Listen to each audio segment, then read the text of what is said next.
Oke. Sebelum kita lanjut ke sesi berikutnya, yaitu merubah DNS gitu kan, kita harus merubah yang namanya virtual directories gitu ya.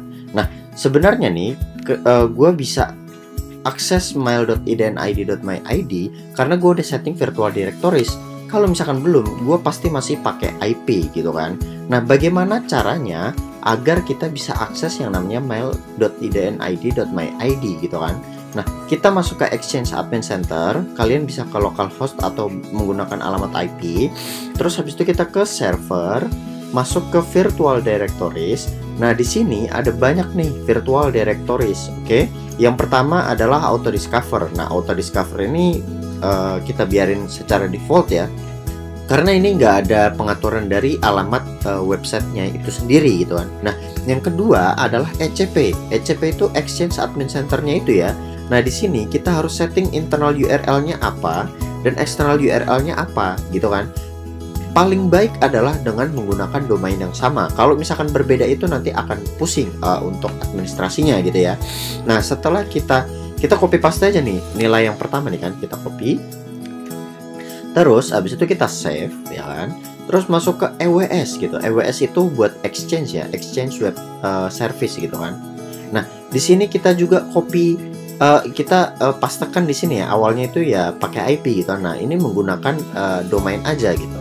Nah, setelah ini kita udah setting, jangan lupa dicentang MRS proxy endpoint-nya.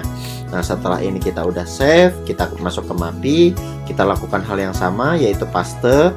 Di sini eksternalnya juga dipaste. Terus habis itu klik save juga, masuk ke Microsoft Server Active Sync ya kan. Ini juga sama, pastein, terus klik save juga, terus OAB gitu kan.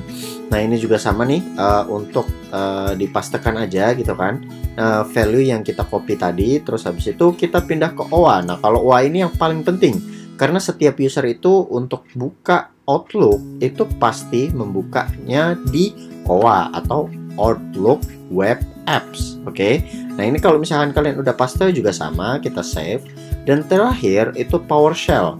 Nah, PowerShell-nya itu kalau misalkan kita mau masuk ke PowerShell gitu kan secara remote, kita masuknya ke ini gitu kan, ke domain yang udah kita pastekan. Nah, tinggal kita pastekan aja, kemudian selesai. Dan pastikan itu semuanya benar gitu, alamat eksternal dan internalnya. Kata kalau yang di sini itu yang di kanan itu cuma menampilkan eksternal aja ya, tapi kalian pastikan udah benar dan kalian pastikan bisa akses Exchange Admin Center dan Outlook Web Apps-nya sudah bisa diakses gitu dari komputer lain gitu. Dan kalau misalkan sudah bisa diakses, kita akan pergi ke DNS setting gitu. Dan oh ya, jangan lupa kita merubah DNS dulu baru kita testing untuk mengakses Exchange Server dengan menggunakan domain yang udah kita deskripsikan gitu ya. Oke, semoga bermanfaat. Sampai jumpa dan selamat tinggal.